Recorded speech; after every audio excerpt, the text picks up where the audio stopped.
So today our topic is mode of action of enzymes. ठीक है, इससे पहले हमने जो देखा था कि how enzymes work और हमारे पास mode of action of enzyme, इन दोनों टर्मिनोलॉजीज में क्या डिफरेंस है, हम इसको थोड़ा सा अंडरस्टैंड करते हैं। हुआ ये कि हमारे पास जो हाउ एंजाइम वर्क्स है उसमें हमने दो हमारे पास जो है बेसिकली कंसेप्ट्स देखे हैं कि हमारे पास एंजाइम काम किस तरह करता है। एक में हमने एनर्जी चेंजेस का हमारे पास जो है स्पेकुलेशन देखी और दूसरे में हमने कहा कि हमारे पास किस तरह से एक्टिव साइट वर्क कर रही होती है। अगर हमने अभी तक ये चीज डिस्कस नहीं की हमारे पास कि एंजाइम का मोड ऑफ एक्शन क्या होगा, हमारे पास वो किस तरह से इंटरेक्ट करता है। तो मोड ऑफ एक्शन जो होता है बेसिकली उसमें हमने क्या करना है कि जितनी भी चीजें हैं उसको हम देखेंगे कि हमारे पास जो एक्टिव साइट है वो हमारे पास जब सबस्ट्रेट के साथ इंटरेक्ट करती है तो वो किस तरह की चेंजेस लेके आ रही होती है और वो किस तरह से हमारे पास उसके साथ इंटरेक्ट कर रही होती है। This is what we will discuss in the topic mode of action of enzymes. ठीक है, so mode of action of enzyme की अगर हम बात करें तो generally various type of mechanisms are involved in the catalysis of enzymes. Different mechanisms हैं जो इस सारे प्रोसेस में इन्वॉल्व होते हैं। कि हमारे पास जितनी भी जो चीजें हमने स्टडी की हैं उसमें हमने एक चीज देखी कि एंजाइम है और उसकी एक्टिव साइट है। ठीक है, पहला हमने कंसेप्ट जो है उसको तो हम स्टडी कर चुके हैं जी, एनर्जी चेंजेस आती हैं जिसमें एंजाइम है वो हमारे पास एक ऐसी फॉर्म में जाता है जिसको हम जो है ट्रांजिशन स्टेट कहते हैं और उस बैरियर को हम क्या कह रहे हैं, फ्री एनर्जी ऑफ एक्टिवेशन, उसको उसने ओवरकम करना है और नेक्स्ट उसने जो है तब प्रोडक्ट में कन्वर्ट होना है। This is free energy of activation are the energy changes concept. दूसरा हमने जो कैटालिसिस की बात की जिसमें हमने एक्टिव साइट का रोल देखा था, हमने कहा था जी कि आपकी एक्टिव साइट जो है डिफरेंट सबस्ट्रेट्स के साथ जो है इंटरेक्ट कर रही है। ठीक है, तो हमारे पास जो अब आज हम मैकेनिज्म्स पढ़ रहे हैं बेसिकली उसमें हम उसी एक्टिव साइट के इंटरेक्शंस देख रहे हैं कि वो हमारे पास सबस्ट्रेट के साथ किस तरह से हमारे पास इंटरेक्ट करेगी और हमारे पास कोई भी प्रोसेस करेगी। तो अगर ये मेरे पास कोई सबस्ट्रेट है, अब मैं ये देखना चाह रहा हूँ कि ये मेरी जो एक्टिव साइट है ये किस तरह इसको होल्ड करेगी और किस तरह से इसके साथ वर्किंग करेगी। लाइक हमने लास्ट लेक्चर में एक काइमोट्रिप्सिन की एग्जांपल देखी थी और हमने कहा था जी हिस्टिडीन जो होता है वो डिफरेंटली एक्ट कर रहा होता है हमारे पास और सीरीन जो है वो डिफरेंटली एक्ट कर रहा होता है। हिस्टिडीन हमारे पास लॉस ऑफ प्रोटॉन या गेन ऑफ प्रोटॉन में इन्वॉल्व है, जबकि सीरीन हमारे पास क्या था, कोवलेंट बॉन्ड की फॉर्मेशंस में इन्वॉल्व था। ठीक है, तो उसी तरह से अगर मैं देखूं तो हमारे पास हम आज उसको स्पेसिफिकली जाके देख रहे हैं कि हमारे पास एक्टिव साइट किस किस तरह से इंटरेक्शंस करेंगी। हमारे पास जो पहला हम एग्जांपल जो अभी मैंने हिस्टिडीन जैसे बताई जिसमें gain of electron, gain of proton या लॉस ऑफ प्रोटॉन की बात थी, तो वो हमारे पास बेसिकली कहलाता है एसिड बेस कैटालिसिस। दूसरा हमने कहा था सीरीन जो है वो कोवलेंट बॉन्ड्स बनाता है विद द सबस्ट्रेट, तो वो हमारे पास कहलाता है कोवलेंट कैटालिसिस। तीसरा हमारे पास कहलाता है मेटल आयन कैटालिसिस, ये हमने अभी नहीं डिस्कस किया। फिर हमारे पास एक और मैकेनिज्म यूज करती है आपकी एक्टिव साइट जिसको हम बोलते हैं एंट्रोपी इफेक्ट।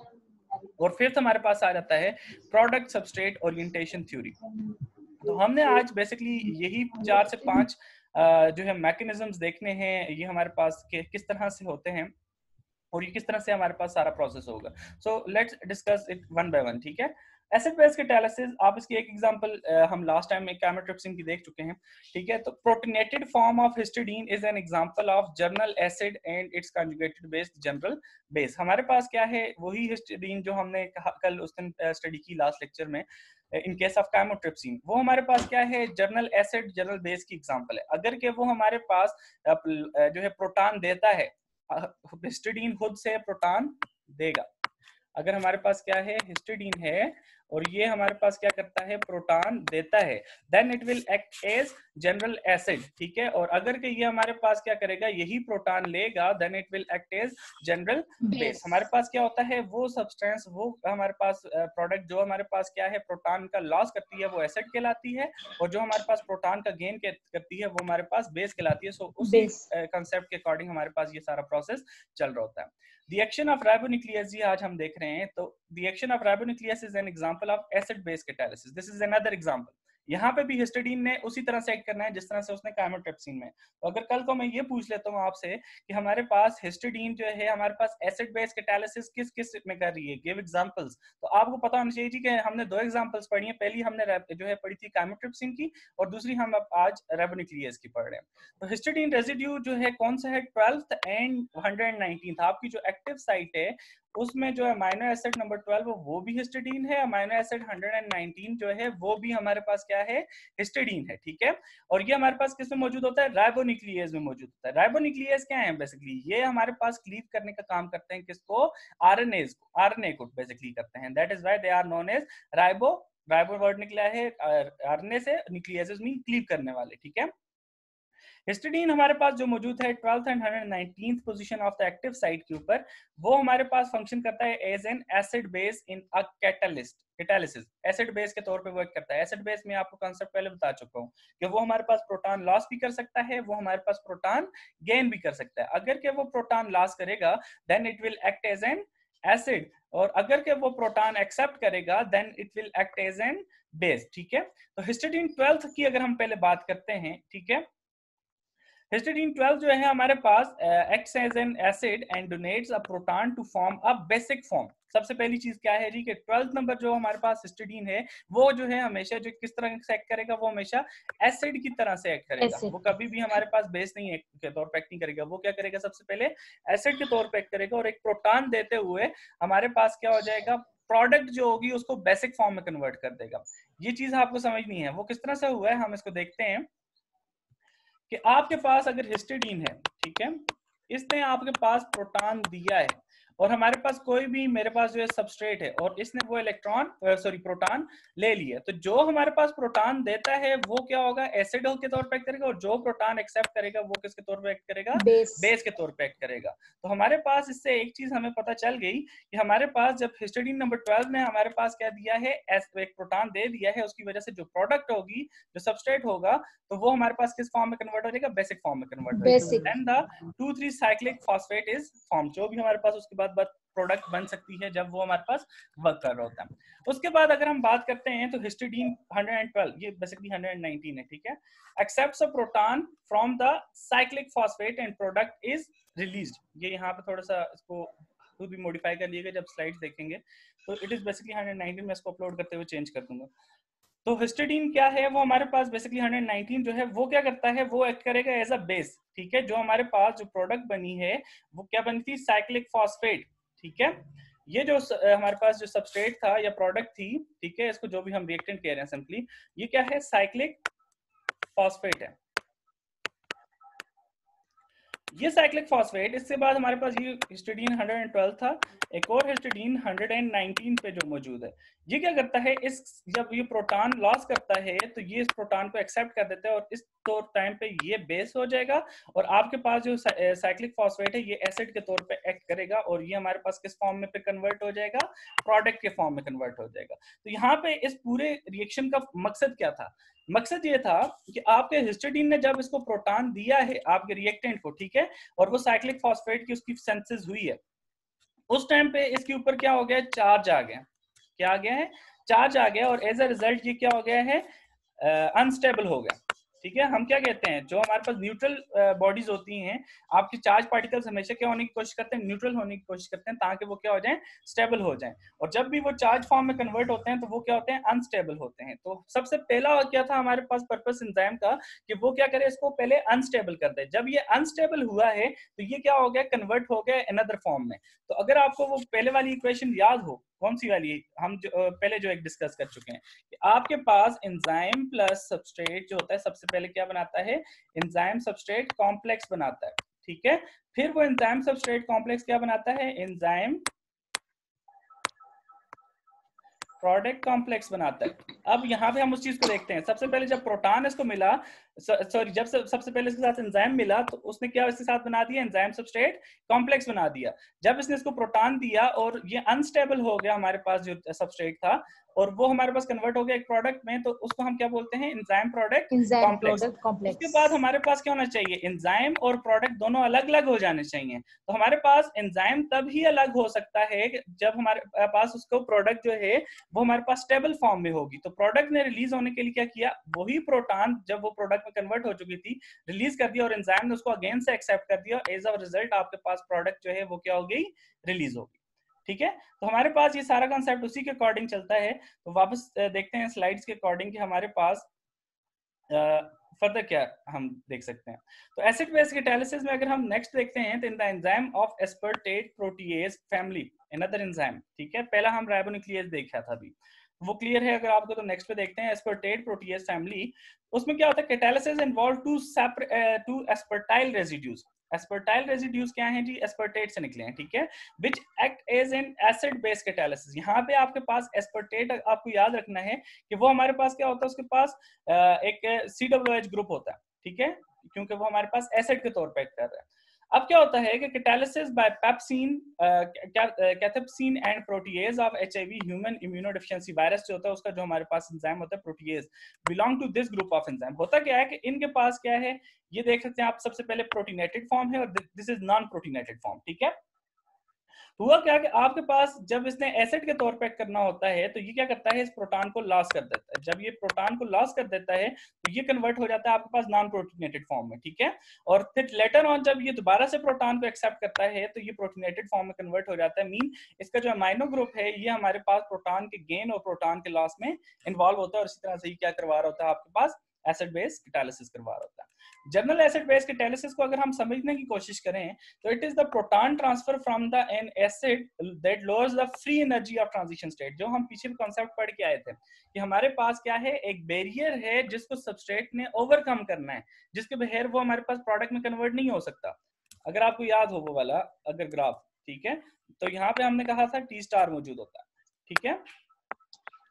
तो हमारे पास क्या है, सबस्ट्रेट यहाँ मौजूद है, यहाँ आपकी प्रोडक्ट मौजूद है। This is the energy barrier जिसको हम क्या कहते हैं, the difference of energy between the substrate and the transition state, that is termed as free energy of activation, ठीक है। अब क्या है कि हमारे पास प्रोटॉन का ट्रांसफर ही आपका एंजाइम इस वजह से करता है, मैंने जो आपको पहले बताया था कि ताकि उसको अनस्टेबल किया जा सके, ठीक है। तो हमारे पास जब प्रोटॉन का ट्रांसफर होता है उसको, तो उसकी वजह से क्या है कि वो अनस्टेबल हो जाता है, मीन वो ऑटोमेटिकली जो है ट्रांजिशन स्टेट में चला जाता है और उस वजह से क्या है कि उसको वो ट्रांजिशन स्टेट या एक्टिवेशन एनर्जी उसकी ऑटोमेटिकली कम हो जाती है और वो हमारे पास किस में चला जाएगा, प्रोडक्ट में। अब हम इसको देखते हैं कैसे होता है। ये आपके पास एक कीटो एसिड है, अगर आप यहाँ पे देखें तो हमारे पास क्या है, जब भी इसके साथ एंजाइम आएगा तो एंजाइम ने क्या करना है, इसको प्रोटॉन डोनेट करना है, ठीक है।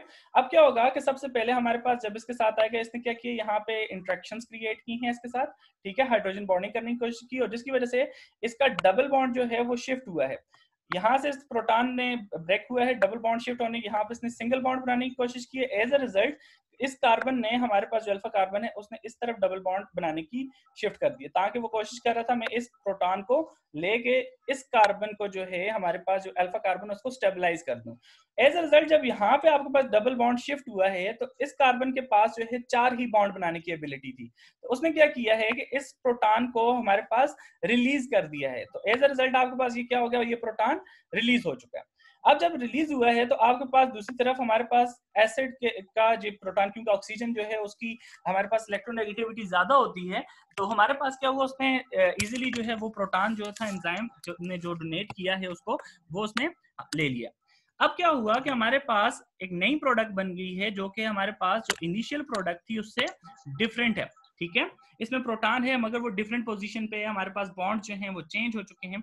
लेटर ऑन क्या होता है, आपके पास अगेन से वाटर की एडिशन होती है। अब वाटर के एडिशन का मतलब क्या है, H positive plus OH negative, ठीक है। तो H positive plus OH negative जब दोबारा से आएगा तो हमारे पास क्या होना है कि आपके एंजाइम ने जो लॉस किया है आपके पास प्रोटॉन, तो वो प्रोटॉन वो दोबारा से ले लेता है और OH नेगेटिव जो है ये हमारे पास जो ऑलरेडी मौजूद प्रोटॉन था ये उसके साथ जो है बाइंड करके हमारे पास दोबारा से क्या बना देगा, वाटर बना देगा। तो ओवरऑल आपके पास चेंज कुछ नहीं हुई, मगर क्या हुआ, आपके पास जो कीटो एसिड था वो इनोल में कन्वर्ट हो चुका है, क्योंकि हमारे पास वहां पे बॉन्ड अरेंजमेंट्स उसकी सारी चेंज हो चुकी हैं। और ये सिर्फ और सिर्फ प्रोसेस क्या हुआ, सिर्फ और सिर्फ आपके पास एक प्रोटॉन के डोनेशन की वजह से हुआ कि आपके प्रोटॉन ने क्या हुआ, आपके एसिड ने जो हुआ एसिड बेस कैटालिसिस के दौरान उसने एक प्रोटॉन दे दिया था, जिसकी वजह से इस रिएक्टेंट को अपना एक प्रोटॉन अनदर पोजीशन से रिलीज करना पड़ गया और वो हमारे पास क्या हो गया, अनदर फॉर्म में इजीली कन्वर्ट हो गया। अब जो ये ट्रांजिशन स्टेट बनती है, अगर हम इसको फोकस करते हैं तो यहाँ पे क्या है, आप देखेंगे कि आपके पास जितनी भी हैं, आपके एसिड भी आपके पास, सॉरी, आपका एंजाइम भी इसके साथ इंटरेक्ट कर रहे हैं और आपके जो रिएक्टेंट है उसके भी सारे हमारे पास एटम्स जो है इसके साथ मौजूद है। मगर क्या है, वहां पे डॉटेड बॉन्ड ये शो कर रहा है कि ये बॉन्ड बन भी रहा है और ये बॉन्ड टूट भी रहा है, but due to higher electronegativity of oxygen जो है ये हमारे पास इस कार्बन की जो है हमारे पास इलेक्ट्रोनेगेटिव के ऊपर ओवरकम कर जाता है और वो बॉन्ड बनाने में सक्सेसफुल हो जाता है। एज अ रिजल्ट जो हमारे पास CH2 था उसको अपना प्रोटॉन रिलीज करना पड़ गया था। अब हम आते हैं कोवलेंट कैटालिसिस की तरफ।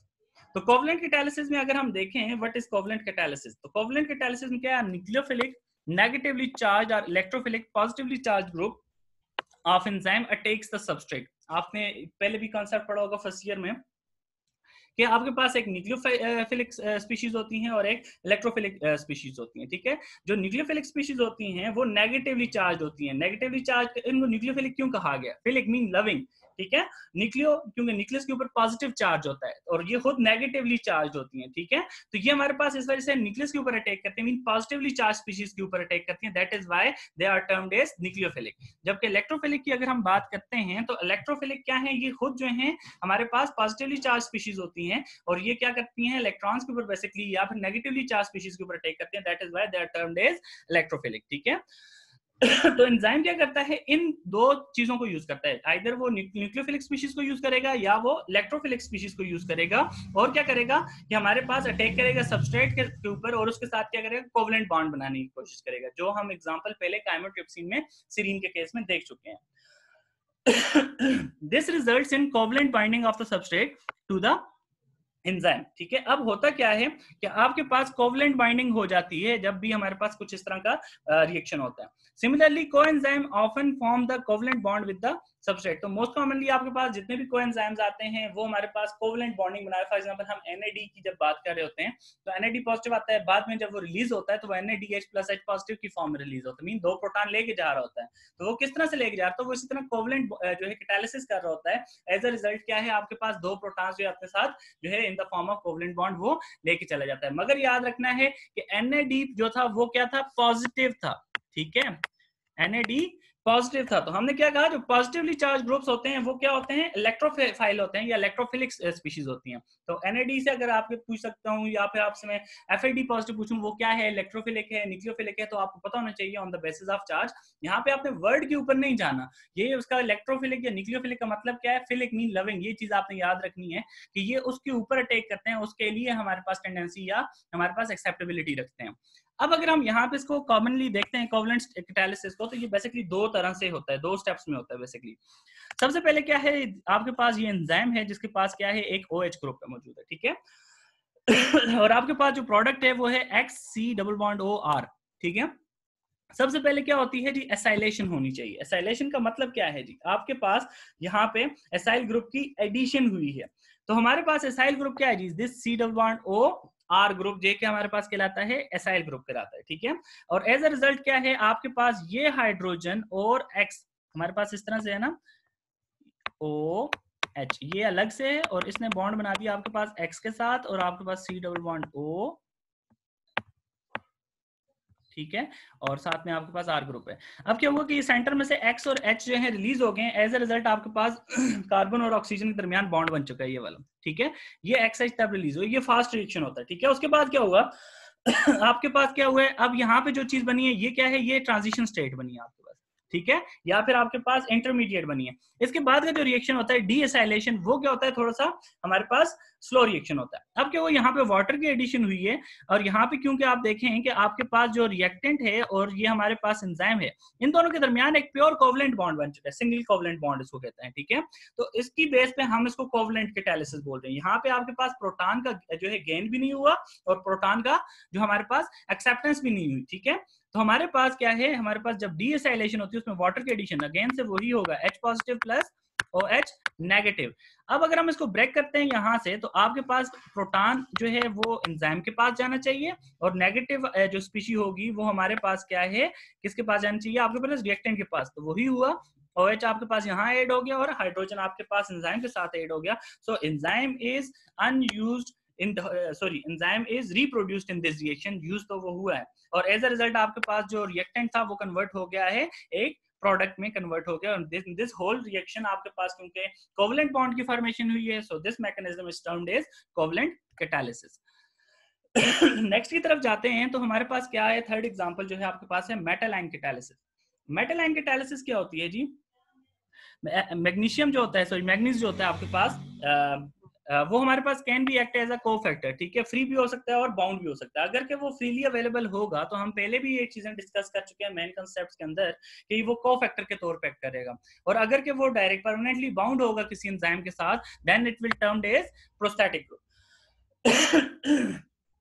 अब अगर हम देखें तो हमारे पास जो मैग्नीज होता है वो हमारे पास क्या कर रहा है जी, basically helps to orientate substrate correctly in the active site. Sometimes मैंने आपको पहले भी बताया था कि आपके पास क्या है, जो एक्टिव साइट है वो for example is just like this, और आपके पास जो प्रोडक्ट है वो हमारे पास इस तरह से मौजूद है, ठीक है। तो ये हमारे पास अगर फिट भी होगी तो परमानेंट प्रॉपर्ली हमारे पास फिट नहीं हो सकती। तो हमारे पास क्या होता है, इस पॉइंट पे आके आपके पास क्या ऐड हो जाता है, आपके पास कोफैक्टर आपका मौजूद होता है। एज अ रिजल्ट आपके पास जो सबस्ट्रेट है वो हमारे पास इजिली हमारे पास फिट इन हो सकता है। तो हमारे पास क्या करेगा, बेसिकली आपके पास जो कोफैक्टर होता है या फिर आपका प्रोस्टैटिक ग्रुप जो होगा हमारे पास मैग्नीज के केस में, हमारे पास वो हमारे पास क्या करता है, स्टेबलाइज करता है चार्ज ट्रांजिशन स्टेट को, वो थोड़ा सा उसको स्टेबलाइज करता है ताकि हमारे पास क्या हो सके, आपका एंजाइम जो है वो प्रॉपर जो हमारे पास इंटरेक्शंस कर सके आपके किसके साथ, सबस्ट्रेट के साथ। दूसरा क्या करता है, it mediates a redox reaction by reversible changes in their oxidation state. तो what is the redox reaction, हम पहले भी पढ़ चुके हैं कि एक चीज क्या होती है जो ऑलरेडी ऑक्सीडाइज्ड हो वो उसको रिड्यूस्ड फॉर्म में कन्वर्ट कर देता है, और दूसरी को हमारे पास जो रिड्यूस्ड फॉर्म में होती है उसको किसके में कन्वर्ट कर देता है, ऑक्सीडाइज्ड फॉर्म में कन्वर्ट कर देता है। तो ओवरऑल अगर हम बात करते हैं तो हमारे पास 1/3 एंजाइम जो होता है वो मैग्नीशियम या मैग्नीज की उनकी रिक्वायरमेंट होती है, और हमारे पास इंडोलेज जो है इसमें मोस्ट कॉमन एग्जांपल है मेटल आयन कैटालिसिस की, और मोस्ट एंजाइम्स क्या हैं, वो इंप्लाई करते हैं more than one strategy for catalysis, इससे ज्यादा और स्ट्रेटजीज भी हो सकती हैं जो मैंने आपको भी यहाँ पे शो की है। कॉमन एग्जांपल हम पहले भी डिस्कस कर चुके हैं काइमोट्रिप्सिन की, जो कि एसिड बेस कैटालिसिस में इन्वॉल्व है, वही काइमोट्रिप्सिन जो है मेटल आयन कैटालिसिस भी कर रही होती है। तो हमारे पास देखते हैं हमारे पास कि हमारे पास ये किस तरह से हो रहा है acid base catalysis. Acid base catalysis, sorry metal ion catalysis की जब बात कर रहे हैं तो हमारे पास काइमोट्रिप्सिन कैसे करती है। सबसे पहले अगर हम देखें तो this is the active site, ये जो आपके पास आ रही है, ये पॉइंट, ये सारा क्या है आपके पास एक्टिव साइट है। उसके अलावा अगर हम बात करते हैं तो हमारे पास क्या है मैकेनिज्म ऑफ एक्शन में अगर देखा जाए, दिस इज ऑक्सेनियन होल। ऑक्सेनियन होल का मतलब क्या होता है कि यहाँ पे आपके पास जो है फिट इन होगी, जब तक आपके पास प्रॉपर्ली अगर आपकी सबस्ट्रेट फिट नहीं होता तो वो कभी भी हमारे पास रिएक्टेंट में कन्वर्ट नहीं हो सकता। दूसरी चीज क्या होती है, ऑक्सेनियन होल में हमारे पास सम टाइम क्या है, एक तरफ हाइड्रोफोबिक पॉकेट होता है। उसका मतलब क्या है कि एक तरफ आपके पास जो है आपका कोफैक्टर अटैच होगा और दूसरी तरफ आपके पास आपका सबस्ट्रेट आएगा, ठीक है। अब क्या होता है, आप ये देख सकते हो जी कि आपके पास यहाँ पे एक अलग स्ट्रक्चर अटैच हुई है और यहाँ पे आपके पास दूसरी स्ट्रक्चर अटैच हुई है जो कि पहले मौजूद नहीं थी, ठीक है। अब हमारे पास यहाँ पे क्या हुआ, आपका एंजाइम भी आ गया और यहाँ पे आपके पास क्या आ गया, आपका सबस्ट्रेट भी आ गया, ठीक है। और उसके बाद हमारे पास यहाँ पे जो एंजाइम सबस्ट्रेट जब आ गए हैं तो वो हमारे पास फॉर्मेशन किसकी करते हैं, एंजाइम सबस्ट्रेट कॉम्प्लेक्स की फॉर्मेशन करते हैं। अब जब यहाँ पे ये प्रोडक्ट होता है तो यहाँ पे देखें आपके पास जो यहाँ पे जो है चेंज ऑफ वैलेंसीज हो रही है, प्रोटॉन शिफ्ट हो रहा है, हमारे पास चार्ज शिफ्ट का प्रोसेस हो रहा है। तो सबसे पहले क्या होता है कि आपके पास यहाँ से ब्रेकेज क्रिएट हुई है, ठीक है, एसाइल एंजाइम जो है इंटरमीडिएट, और इस पूरे प्रोसेस में यहाँ पे दोबारा से वाटर की एडिशन हुई है।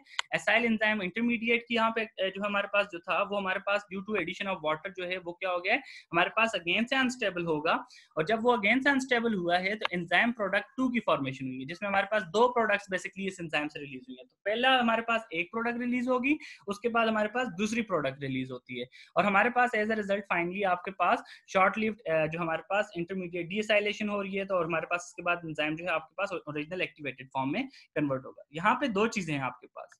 पहली आपने देखा है कि यहाँ पे आपके पास दो हमारे पास किसकी फॉर्मेशन हुई है, हमारे पास प्रोडक्ट की फॉर्मेशन हुई है। तो इस केस में हमने क्या पढ़ा था पहले कि एंजाइम प्लस सबस्ट्रेट होता है वो क्या बनाता है, एंजाइम सबस्ट्रेट कॉम्प्लेक्स बना रहा है, ठीक है। फिर वो हमारे पास एंजाइम प्रोडक्ट कॉम्प्लेक्स बनाएगा और फिर उसके बाद वो कन्वर्ट हो जाएगा एंजाइम प्लस प्रोडक्ट में। जब हमारे पास दो प्रोडक्ट्स केस होता है तो हमारे पास वहां पे रिएक्शंस थोड़े से डिफरेंट हो जाते हैं, थोड़ी सी इक्वेशन को हम मॉडिफाई करते हैं। पहले क्या होगा, एंजाइम प्लस सबस्ट्रेट है, ये हमारे पास जब कन्वर्ट होगा तो ये एंजाइम सबस्ट्रेट कॉम्प्लेक्स बनाएगा, ठीक है। बट उसके बाद क्या बनाएगा, ये enzyme product 1 and product 2 complex बनाएगा, क्योंकि दो प्रोडक्ट्स बन चुकी हैं। उसके बाद क्या होगा, एंजाइम प्रोडक्ट 2, क्योंकि जहां से प्रोडक्ट 1 आपके पास रिलीज हो चुकी होती है, एंजाइम प्रोडक्ट 2 कॉम्प्लेक्स बनता है, और फिर उसके बाद आपके पास एंजाइम प्लस प्रोडक्ट 2 आपके पास रिलीज हो जाता है। तो हमारे पास जब भी दो प्रोडक्ट्स होंगी तो हमारे पास थोड़ा सा हमेशा ये रिएक्शंस चेंज होते हैं। उसके बाद अगर हम बात करें तो हमारे पास जो नेक्स्ट हमारे पास मैकेनिज्म अप्लाई किया जाता है by the enzyme active site वो होता है एंट्रोपी इफेक्ट। तो सबसे पहले हमने जो चीज समझनी है कि एंट्रोपी होती क्या है। The entropy of an object is the measurement of an amount of energy which is unavailable to do work. आपके पास एंट्रोपी क्या है, कोई भी वर्क करने के लिए वो एनर्जी जो कि आपके पास अवेलेबल नहीं है, ठीक है, उसकी मेजरमेंट को हम क्या कहते हैं, एंट्रोपी कहते हैं। अब एंजाइम एनहांस करते हैं reaction rate by decreasing entropy. अब एंट्रोपी कैसे डिक्रीज हो जाती है, आपके पास जब हमने वो पढ़ा था ऑलरेडी, तो आपको याद होगा कि हमने कहा था कि एनर्जी ऑफ एक्टिवेशन डिक्रीज होती है, जो होती है वो अप्रोक्सीमेटली, अगर दूसरा हमारे पास बाईपास मेथड है उसकी वजह से हमारे पास free energy of activation decrease हुई, उसमें मैंने आपको बताया था काइनेटिक एनर्जीज का, ठीक है। तो हमारे पास जब एक्टिवेशन एनर्जी डिक्रीज होती है तो हमारे पास क्या होता है, ओवरऑल आपके पास एंट्रोपी भी डिक्रीज करती है। जब एंट्रोपी डिक्रीज करती है तो आपके पास क्या है, उसको हम क्या कहते हैं, एंट्रोपी इफेक्ट कहते हैं। Substrates usually are present in low concentration. The collision possibility is less and hence the reaction velocity is low. ये वही बात है कि जब आपके पास collisions कम होंगी, काइनेटिक एनर्जी भी कम होगी। काइनेटिक एनर्जी कम होगी मीन एंट्रोपी आपके पास क्या है, उसका एंट्रोपी हमेशा आपको ज्यादा चाहिए होगी, मीन इस पूरे प्रोसेस को करने के लिए एंट्रोपी का मतलब क्या है, अनअवेलेबल एनर्जी आपको ज्यादा चाहिए होगी। अब क्या हो गया है कि हमारे पास हम सबस्ट्रेट की हमारे पास जो है कंसंट्रेशन भी नहीं बढ़ा रहे, हम सिंपली क्या कर रहे हैं कि एक कॉम्प्लेक्स फॉर्मेशन कर रहे हैं between enzyme and to substrate molecules. तो वो एंजाइम जो है हमारे पास क्या करता है, कोलेजन प्रोबेबिलिटी को ज्यादा कर देता है। अब ये होता कैसे, हम इसको थोड़ा सा समझते हैं। हमारे पास क्या हुआ कि हमारे पास एक पहले सबस्ट्रेट यहाँ मौजूद था, दूसरा सबस्ट्रेट यहाँ मौजूद था, ये हमारे पास किसी भी डायरेक्शन में मूव कर सकते हैं। तो इनकी जो collagen probabilities, probability mean chances, वो हमारे पास बहुत कम होते हैं कि हो सकता है ये वाला जो है सबस्ट्रेट यहाँ चला जाए, दूसरा सबस्ट्रेट इस तरफ चला जाए और इनका आपस में कोलेजन ना हो सके। अब एंजाइम क्या करता है, जब दो सबस्ट्रेट होते हैं तो वो क्या करेगा, हमारे पास इन दोनों सबस्ट्रेट्स को आपस में अपने साथ बाइंड कर लेता है। जब वो अपने साथ इनको बाइंड कर देता है तो वहां पे आपके पास इनका आपस में और इनका एंजाइम के साथ हमारे पास कोलेजन प्रोबेबिलिटी आपके पास क्या हो जाती है, इंक्रीज हो जाती है। जब आपके पास जो कोलेजन प्रोबेबिलिटी इंक्रीज हो जाएगी तो हमारे पास क्या होगा, रैपिड रेट ऑफ रिएक्शन होगा कि मीन वो आपस में ज्यादा इंटरेक्ट करेंगे, दूसरी तरफ से एनर्जी ऑफ एक्टिवेशन भी कम है, तो काइनेटिक एनर्जी अल्टीमेटली क्या हो जाएगी, आपके पास एनहांस कर जाएगी, इंक्रीज कर जाएगी, जो हम लास्ट लेक्चर में डिस्कस किया हमने काइनेटिक एनर्जी का कांसेप्ट। तो उस वजह से क्या होगा कि आपके पास इजीली आपकी ट्रांजिशन स्टेट अचीव होते ही आपके पास प्रोडक्ट कन्वर्ट, रिएक्टेंट कन्वर्ट हो जाएंगे, किसमें, प्रोडक्ट फॉर्म में कन्वर्ट हो जाएंगे। फिफ्थ लास्ट कांसेप्ट जो है हमारे पास, उसमें क्या होता है, प्रोडक्ट सबस्ट्रेट ओरिएंटेशन थ्योरी है। प्रोडक्ट सबस्ट्रेट ओरिएंटेशन थ्योरी में कहते हैं जी कि enzyme has appropriate 3 dimensional structure to keep the substrate in a specific orientation such that the relative groups come into the physical opposition leading to the speedy reaction।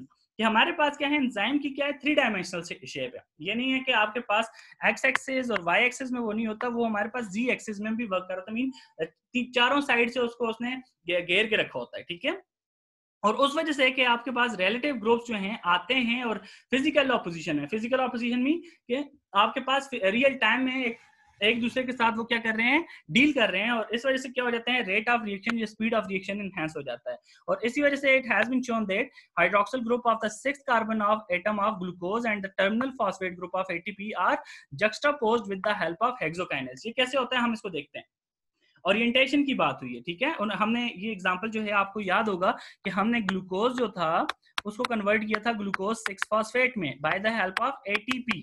तो उसमें उसने क्या कहा है जी कि आपके पास 6th कार्बन के ऊपर फॉस्फेट लगा है, और हमारे पास उसकी वजह क्या है कि सिर्फ 6th कार्बन के ऊपर ही फॉस्फेट लगा है और वहां पे आपका हाइड्रोक्सिल रिलीज हुआ है। तो उसकी वजह क्या है, आपका जो एंजाइम और सबस्ट्रेट उसकी ओरिएंटेशन है। नॉर्मली अगर देखते हैं आपके अमीनो एसिड साइड चेन इस तरह से होती है, ठीक है, unfolded protein with no activity, यहाँ कोई प्रोसेस नहीं हो रहा। अब क्या होता है, जब फोल्डेड होती है तो amino acid chains from the centre, active centre of enzyme. अब क्या होता है, जब हमारे पास एंजाइम की एक्टिव साइट बनती है तब ये देखें आपके पास ये वर्क कर रहे हैं, ठीक है। ये हमारे पास क्या है, 6 डिफरेंट हमारे पास उन्होंने पोजीशंस बताई हैं। जब ग्लूकोज इसके साथ आके इंटरेक्ट करेगा तो हमारे पास क्या होता है कि वो उसका जो 6th कार्बन होता है उसके ऊपर क्या होगा, हाइड्रोक्सिल ग्रुप होगा। तो दूसरी तरफ यही अमीनो एसिड किसके साथ डील कर रहा होगा, फॉस्फेट ऑफ द एटीपी, ठीक है। तो हमारे पास क्या होगा, वो इनको क्या करेगा, आपस में स्विच करवाएगा, और वहां पे इसी वजह से सिर्फ और सिर्फ 6th कार्बन के ऊपर आपके पास जो है फास्फोराइलेशन हो रही होती है और उसके अलावा किसी और के ऊपर नहीं हो रही है। और दूसरा, हम जो है इससे पहले भी एक कॉन्सेप्ट इस बारे में मेटाबॉलिज्म में ले चुके हैं, वो ये था कि हमारे पास जो 6 कार्बन होता है वो थोड़ा जो है एनर्जेटिक होता है और इस वजह से उसके ऊपर इजीली हमारे पास फास्फोराइलेशन हो सकती है। दैट इज द रीजन कि आपके पास सिर्फ और सिर्फ 6 कार्बन के ऊपर ही हमारे पास जो है फास्फोराइलेशन होती है। और दूसरा कॉन्सेप्ट आज हमने पढ़ा कि हमारे पास जो एंजाइम है उसकी ओरिएंटेशन इस तरह से है कि हमारे पास जो फॉस्फेट है और हाइड्रोक्सिल ग्रुप है, ये juxtapose mean opposite to each other होते हैं। दैट इज व्हाई कि आपके पास वहां पे switching off the transfer of the groups हो रही होती है, वो सिर्फ और सिर्फ आपके पास 6 कार्बन के ऊपर हो रही होती है। सो आज हमने जो मोड ऑफ एक्शन देखा है उसके अकॉर्डिंग हमने जो है अपने 5 कॉन्सेप्ट जो है डिस्कस कर लिए हैं।